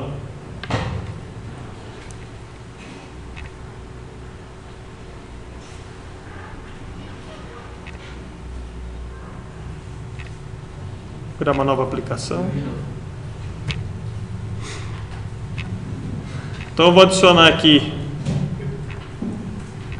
dois campos, que eu vou chamar de código e nome.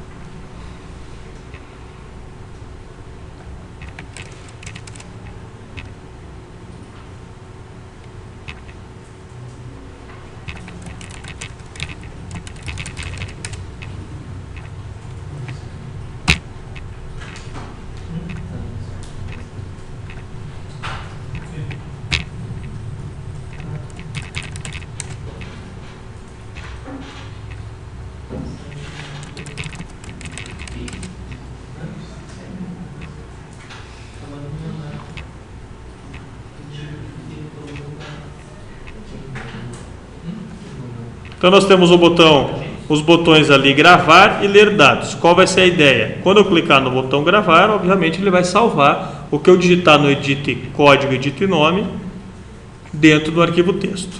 Então eu vou abrir uma pasta dentro desse BD, por exemplo. Parou, muito bom.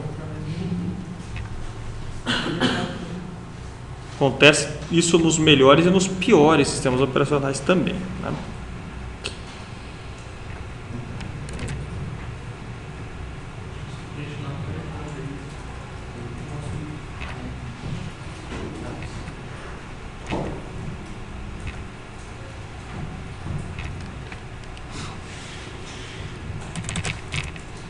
Vamos criar aqui um arquivo chamado cadastro.txt. Para que eu possa gravar, a primeira coisa que eu tenho que ter é uma variável, eu vou chamar de arquivo, conforme está ali no slide, e ela tem que ser do tipo text file. Certo? Então eu vou associar o arquivo que eu acabei de criar ali, chamado cadastro.txt, o arquivo cadastro.txt, eu vou associar a esta variável arquivo para que o programa consiga controlar e gerenciar para mim. Para que eu consiga fazer, antes de fazer a leitura,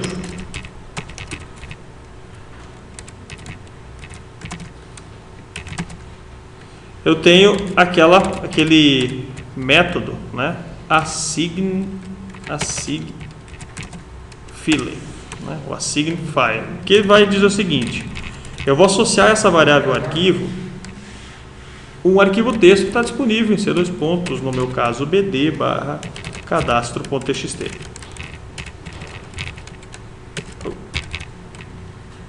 Então, basicamente, nós fazemos o quê? Associamos o TXT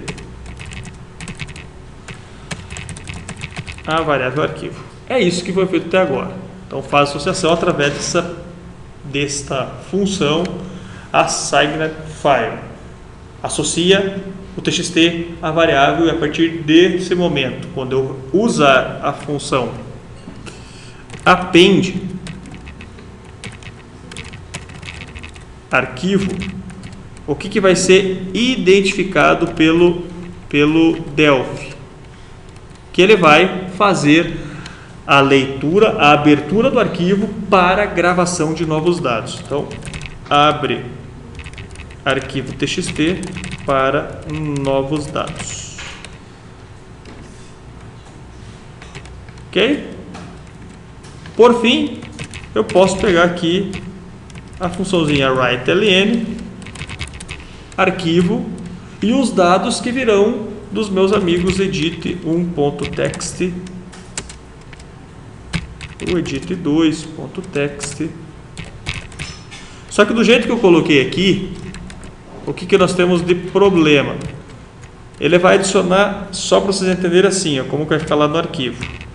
Ele vai adicionar da seguinte forma: se eu digitar código 123 e o nome João, ele vai adicionar assim lá no arquivo texto, desse jeito, sem delimitador, sem nada, sem absolutamente nada adicional. Ele vai pegar o edit 1 e o edit 2, porque foi isso que eu falei para ele, ó. Adicione, escreva uma linha no arquivo TXT, que foi aberto anteriormente aqui, que foi associado aqui em cima, tá? Escreva esses dados, o que está no edit 1 e no edit 2. As vírgulas que estão aqui, alguns podem pensar, mas ele não está adicionando vírgula no arquivo texto? Não. As vírgulas são da função write_ln. É isso. Então, para que eu possa adicionar texto, eu tenho que vir aqui, ó. Coloco uma vírgula, como ele aceita qualquer coisa, eu coloco a vírgula e coloco um espaço ali no final para ele delimitar e para ele colocar o separador para mim. Tá? É isso. Então, ele aceita os textos que eu achar mais apropriado. Se você quiser ficar um pouquinho melhor, né, eu quero adicionar código, 2 pontos, isso daqui, nome, 2 pontos para cada linha, pode. Mas você vai ficar só poluindo desnecessariamente. Tá? Então, não é necessário você ter a apresentação lá naquele arquivo cadastro.txt, você ter essa complexidade de informações, mas eu poderia, se eu quisesse, colocar aqui, ó, código, 2 pontos, aí vem o código, nome, 2 pontos, vem o nome, tá? Mas isso aqui é desnecessário porque eu posso perfeitamente, sabendo essa ordem, que como eu falei, eu estou organizando aqui a minha entidade de relacionamento na mão, eu estou implementando a entidade de relacionamento agora, eu estou sabendo quais são os atributos que eu preciso gravar do cadastro chamado pessoa, cliente. Então, se eu sei isso, eu já sei a ordem em que cada caso que vai aparecer. O código em primeiro, em segundo nome, em terceiro tantos outros que virão na sequência. Deixa eu apagar isso aqui. E por último, nós temos lá o close file arquivo, que assim que eu abrir, eu tenho que finalizar. E posso colocar aqui um show message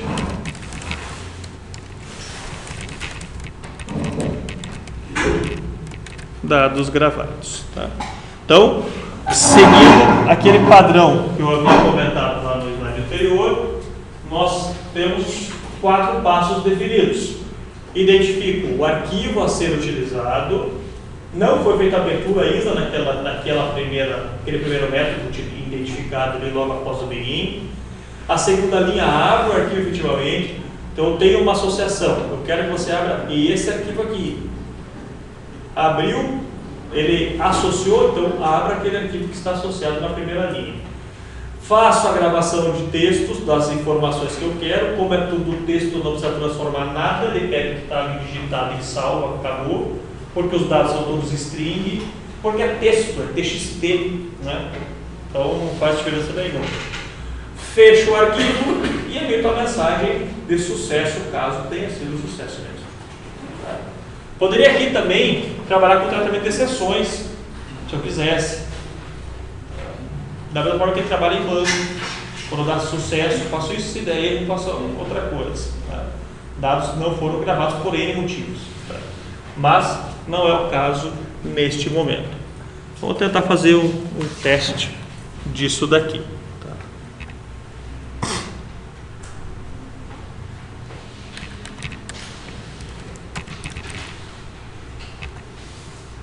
Vamos lá. Disse que gravou.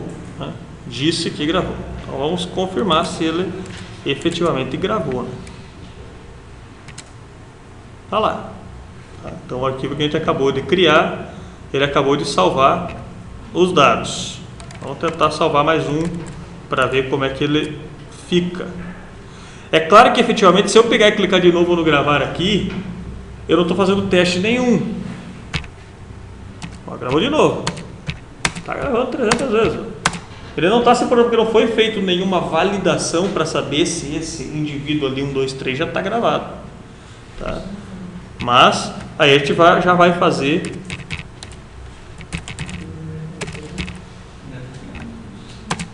Tá? Então olha lá quantas vezes ele gravou aquilo que eu acabei de identificar. Ele grava. Ponto. Da mesma forma que ele poderia gravar tantos outros. Se eu tivesse telefone, endereço, CEP, endereço completo ou não, CEP, estado civil, filiação, salário, informações, hobbies, etc., eu poderia gravar tudo numa única linha. Claro, o que é importante no arquivo texto? Usar o delimitador. Seja ele uma vírgula, seja ele pipe, seja ele o que você achar apropriado. Por que esse delimitador vai ser importante? Para que a gente vai fazer daqui a pouco. Eu quero descobrir o que é nome, eu quero descobrir o que é código, eu quero descobrir o que é telefone, eu sei a posição em que ele se encontra. Tá? É através de uma função que a gente vai usar adicionalmente nos nossos programas. Tá? Tudo bem? Como que eu faço a leitura? Então, eu vou apagar todas essas repetições aí. Apago essas repetições. Note que a abertura e o fechamento, quando eu fecho o arquivo, ele não fica exclusivo. Então ele abre para gravar. É isso que ele faz, ele não mantém ele aberto. O que eu poderia fazer? Quando desse o onActivate, eu abri o arquivo. Eu criar uma variável arquivo do tipo textfile global, defino ela como global, abro no início, fecho no final. O risco que a gente está correndo de dar um tilt no programa, travar e parar e perder tudo é grande. Porque a finalização, ou seja, a salvação, a gravação dos dados só é finalizada quando você tem um close.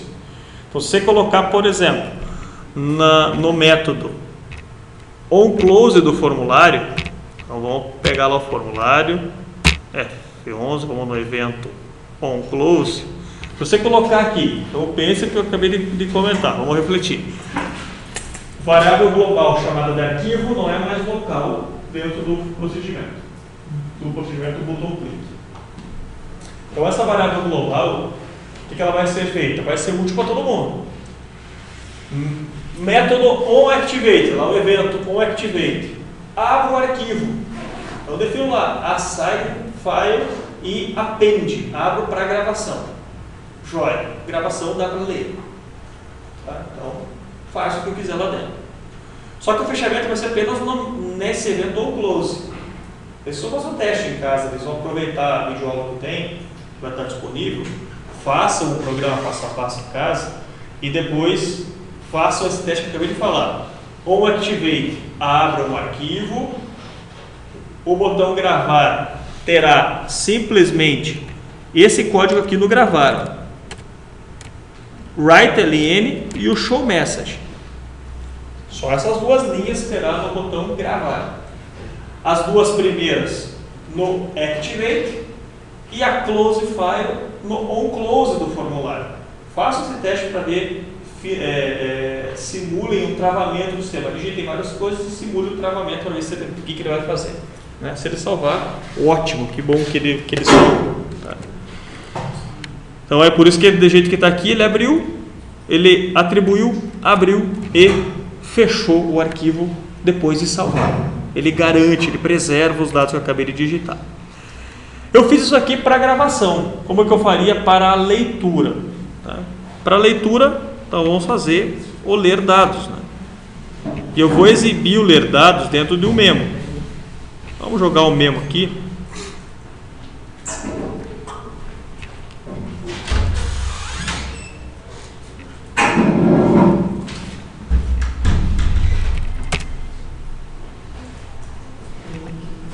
Vamos colocar um campo memo e a função ler dados fará algo similar ao anterior. Então, eu vou precisar da variável arquivo.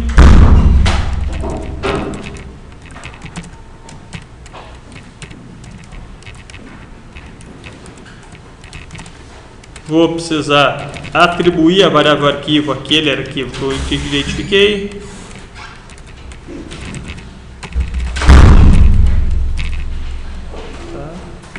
Faço a leitura do arquivo, no caso o reset. E ao contrário do que muitos pensam, a funçãozinha reset abre arquivo para leitura.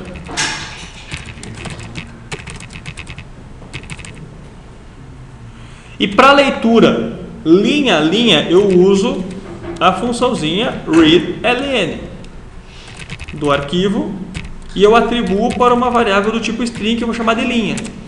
Então eu crio aqui a variável string. Cria a variável string, linha. Ele vai pegar a linha que está aberta nesse arquivo, uma a uma. Faço o fechamento do arquivo e está tudo certo. Isso vai ser exibido dentro do memo. Da onde? Aqui, ó. Que eu acabei esquecendo de fazer, ó. memo.lines.add, adiciono a linha e ele vai adicionar a linha do jeito que está. Não estou fazendo configuração nenhuma, não estou identificando, olha, coloque código na frente de onde tem código, coloque nome, tem nome, faça formatação que seja apropriada. Não está sendo feito isso. Eu pego o bruto, gravei, quero ver o que foi gravado, quero constatar se foi gravado. Como a gente já viu em exemplos anteriores, se eu fizer um monte de add, se eu reexecutar o ler dados, ele vai adicionar tudo de novo. Então a primeira linha aqui do meu código vai ser memo1.lines.clear. Então eu apago tudo que está escrito e gravo um a um. Porém, do jeito que está sendo feito, eu vou fazer para uma linha só. A primeira, eu tenho várias no meu arquivo. Então eu tenho que fazer um a um, passo a passo. Então, para isso, nós usamos aquilo lá que estava projetado no slide. Enquanto não fim de arquivo, funçãozinha IOF, eu faço isso aqui.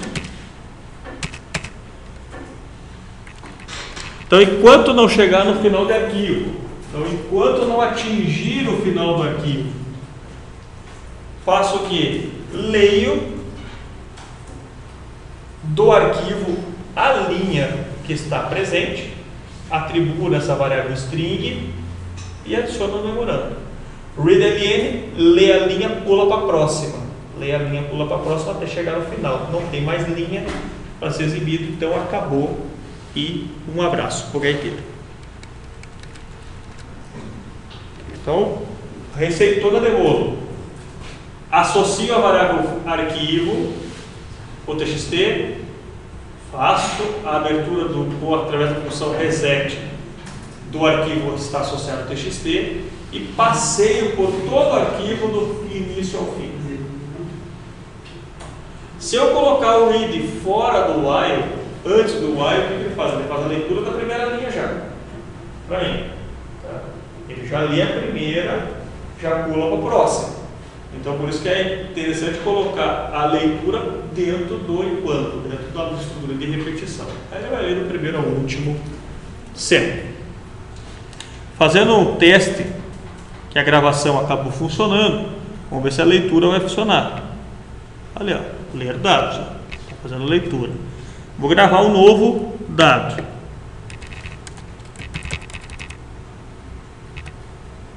Dados gravados. O que poderia fazer depois de dados gravados? Se eu tivesse um procedimento leitura, fazia a leitura, já disparava, já atualizava ali mesmo. Né? Do jeito que está, eu estou forçando que o meu usuário tenha que vir aqui e clicar no ler dados para ele recarregar as novas informações. Isso aqui foi possível porque a gente fechou o arquivo lá da gravação. Tá? A gente consegue ver em tempo real. Até aqui tudo bem? Uma última coisa só para a gente poder finalizar é o seguinte: como que eu faço para garantir que não aconteça o que a gente fez inicialmente? Ó. Se eu quiser gravar, se o cara clicar de novo no gravar ali, vai gravar de novo o 333 que já foi gravado. Imagine que o código ele seja CPF, cada um tem o seu, vai digitar uma única vez. Como que eu sou fazer? Eu tenho que localizar se esse conjunto de caracteres está gravado lá dentro. Como que a gente faz isso? Através de uma função que está disponível no material para vocês também. Uma funçãozinha chamada POS. E a funçãozinha POS, ela localiza uma string dentro de uma string. Ela localiza um pedaço de um código, de uma informação, dentro de uma string. Então ela pega uma substring numa linha inteira. Então seria o seguinte: eu vou passear por todas as linhas pesquisando se aquele texto já não está contido. Então seria um comando assim. E em que lugar que eu faço isso? Será? Quando eu for digitar o nome, ou seja, quando eu sair desse componente, digitei o código, vou digitar o nome, eu saí do componente anterior. Então, a propriedade que nós vamos usar, ou seja, o evento, melhor dizendo, que nós usaremos, é o evento onExit. Então, quando eu sair do edit código, digitei o código, sair, é válido. Já tem esse cara, já erro. Não tem, não faça nada. Permita que o usuário digite. Eu vou copiar esse código anterior, que é o da leitura, porque a gente vai usar grande parte dele. Tá? Então, vai ser assim um Ctrl+C, Ctrl+V bem violento. Mesma coisa, então é o procedimento da leitura. Fiz a leitura e eu vou processar a linha linha. Então a leitura tem que ser feita. Então o que eu faço na verdade é aí, por isso que era interessante ter o procedimento leitura. Só que no caso de uma funçãozinha, tem que fazer um caso leitura formatada. Tá? Passo como parâmetro de entrada o que está no edit. É uma dica. Passo como entrada o que está no edit. E aí o procedimento faz a verificação lá dentro.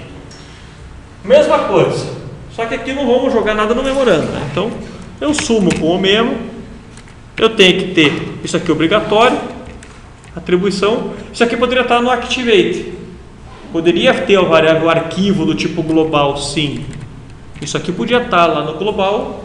E quando eu abrir o formulário, eu associo, eu vou usar sempre esse arquivo, então eu economizo uma linha em cada procedimento que exista. Isso não há problema nenhum de ser feito. Tá? O que não posso ter é o tipo de abertura. A abertura tem que ser feita no momento que eu for executar. Se ela vai ser leitura ou se ela vai ser gravação. Tem que ser quando eu executo a função apropriada, quando eu clicar no botão. Então associo aqui o arquivo que eu quero, tá? Faço a abertura através dessa funçãozinha reset, né? Então eu leio o arquivo completo, abro o arquivo e vou passear linha a linha. O meu objetivo maior é isso aqui, ó. Eu tenho que saber se nesta linha tem o conjunto de caracteres que eu quero. Eu não vou me preocupar apenas com o pedaço código, eu não vou separar código e depois fazer o processamento individual, não. Se fosse usando um SGBD, eu faria isso. Eu vou naquela coluna específica. Eu não estou usando SGBD, estou usando linhas. Então eu tenho que pesquisar no todo. Não tem alternativa. É igual o localizar do Word.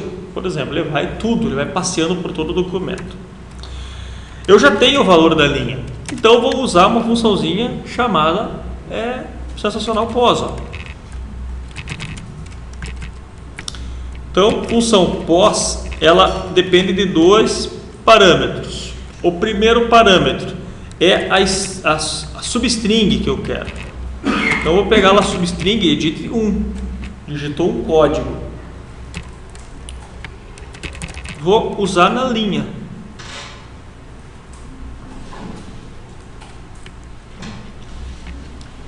Isso aqui foi diferente de 0. Então eu pergunto para ele. O retorno foi diferente de 0? Foi. Tem outra forma que eu podia fazer. Ó. A função pos, ela retorna, na verdade, então eu vou colocar aqui, ó, retorna a posição a posição inicial em que encontrou a substring, ou seja, o primeiro parâmetro, tá? Então a funçãozinha pos retorna o valor inteiro. Então eu posso pegar a variável i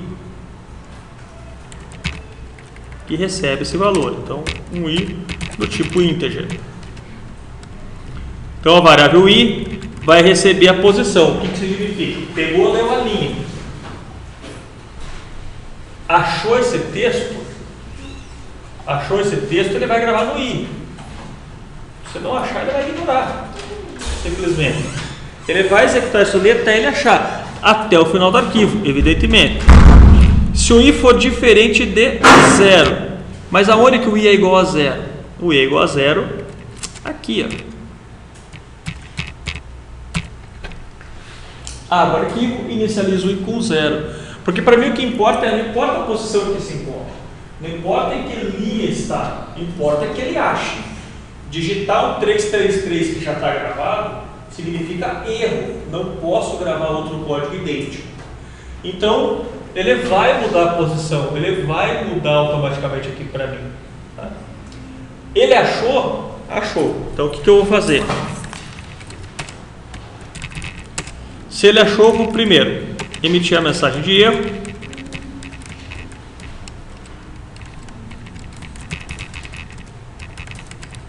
Código já cadastrado. Verifique. Farei com que o edit1 volte, né, ao foco para ele. E eu uso aquela funçãozinha velha conhecida de vocês aqui, ó, break. Porque se eu não usar o break, ele vai continuar, porque ele já achou. Imagina que a primeira linha ele já achou. Aqui ele vai ficar até o final de 1 milhão de linhas. Não, já achou, acabou. Achou na primeira? Ótimo. Saia, interrompa a execução do enquanto e seja feliz, né? Continue o restante do programa. Não achou, enquanto não achar, ele vai tentar. E se não achar, melhora. Então, volto a repetir. Tá? Primeira coisa que nós temos que fazer. Nós precisamos definir aqui 3 variáveis. A variável arquivo, que é a básica, é o arquivo TXT, o tipo text file. A variável linha, porque é importante ter que pegar a linha inteira para comparar se tem um texto naquela linha, se tem aquele conjunto de caracteres código dentro da linha, porque eu não sei o que é código ali dentro. Tá? Se tem aquele conjunto de caracteres, tá, lá dentro. E a variável i, que vai verificar para mim só uma situação básica. Encontrou? Eu dou uma mensagem de erro. Não encontrou, não faça nada. Abro o arquivo para leitura, que é a função reset, e inicializo a variável i com 0. Por quê? Porque eu estou usando uma funçãozinha pos. A função pos em Delphi eu vou usar muito. Tá? Porque ele vai localizar dentro de uma string um conjunto, uma cadeia de caracteres. A cadeia simbolizada no primeiro parâmetro, dentro, né, do segundo. Então ele vai pegar o primeiro está dentro do segundo, e se for verdadeiro, ele vai retornar a mensagem de Oi? Usando nessa do 0 ou do... Não entendi. A posição começa do 0. Começa do 0, da linha. Na verdade, assim, ele começa, ó. Aliás, do 1 até o N. Sempre. E quando ele não acha, o que ele retorna? Quando ele não acha, não vai retornar nada. Ele vai continuar, né? O laço normal. Ele vai até o final. Tá. Ele leu e diz o seguinte, ó. Ele vai retornar um valor diferente. Ele vai sempre permanecer com 0, não vai mudar aquilo ali. Tá. Então vamos lá, ver se isso daqui tá certo.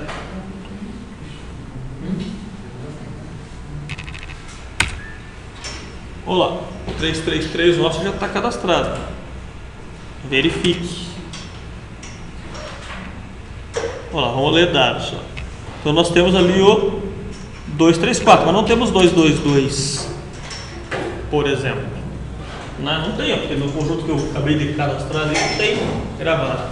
Mas eu vou voltar ali, sou teimoso, vou ver se eu consigo enganar ele, né? Então o que está acontecendo? Ele está indo do início ao fim do arquivo, a funçãozinha após validando o texto do edit 1 dentro da linha inteira, linha a linha. Não importa se é a primeira, que é o caso do 1, 2, 3, ou se é a segunda, ou se é a última. Ele faz a validação caso a caso.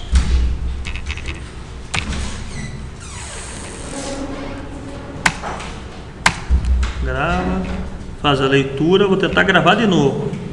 Tentou gravar de novo e conseguiu. Por que será que ele deixou gravar de novo? Por que você não estava dentro do edit do código para você sair de lá para verificar? Isso aí. Quando eu cliquei, ele não fez a validação. Tá? Entendido? Então olha só o detalhe. Eu estou aqui, se eu clicar no botão gravar, ele está deixando gravar. Então não é uma falha de validação, é uma falha no programa. Isso é notável, porque isso foi muito bem observado. Ele está gravando todo mundo, tá? Gravou todo mundo e repetiu. Agora, eu não estou aqui, ó, o foco lá. Então o que o meu programa pode fazer é uma coisa bem básica. Terminou a gravação, seta o foco lá no código. Tá? Porque desse jeito, o que vai acontecer? Eu vou conseguir gravar outras coisas. Ó. 878, gravo. Mas olha o foco onde está agora. Está no botão gravar, está em destaque o botão gravar. Se eu clicar de novo, ele vai gravar de novo. Então o que precisaria ser feito era esta validação estar no botão gravar.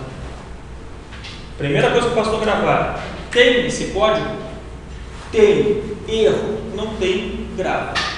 É isso. Essa é a validação básica que faz em todas as aplicações.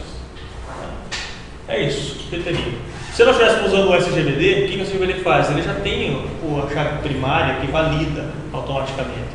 Então é bem diferente. É por isso que no nosso caso nós implementamos ali a validação. Que o SGBD já tem automático. Professor, uma coisa que pediu para você também é limpar os edits na hora de gravar? Pode também, né? Quando você Aí clicar tem no... que escrever de novo o código, né? Daí... você obriga. Então o que nós teríamos que fazer para ajustar o nosso programa aqui, para não cometer essa falha aqui? Ele funcionou, mas ele funciona somente no ONESE. Então o que nós podíamos fazer seguindo a sugestão ali no colega? Dados gravados, então nós faríamos lá edit 1.clear, edit 2.clear, o edit 3, 4, 5 e tantos outros, e edit 1.set focus. E você força ele a digitar alguma coisa, porque ele vai ficar lá, ou seja, o foco não vai ficar mais no botão, o foco ficará no edit. Digitou alguma coisa, validou. Validou, deu erro, não grava. Se não deu, ele permite a gravação. Certo? Perguntas? Quem tiver dúvida, quem tiver